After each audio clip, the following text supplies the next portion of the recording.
আসসালামু আলাইকুম। আজকের কলার মোচা দিয়ে চপ বানাবো। এটা বানাতে কম সময় লাগে, খেতেও কিন্তু খুব টেস্টি লাগে। চলো স্টার্ট করা যাক।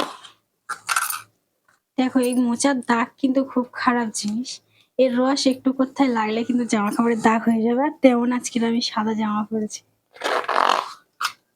দেখো এর মধ্যে থেকে কিন্তু এই দুটো বেছে ফেলে দিতে হবে, কেননা এটা তুমি সিদ্ধ করো বা রান্না করো যাই করো না কেন এই দুটো একদমই সিদ্ধ হয় না, সেই জন্য এই দুটো আগে বেছে ফেলে দিতে হয়।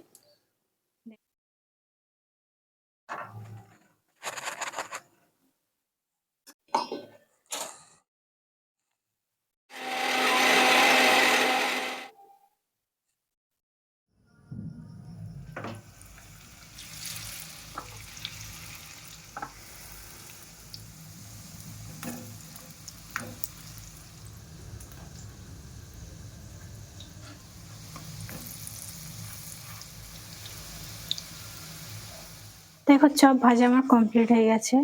একদম লাল লাল করে আমি ভেজে নিয়েছি।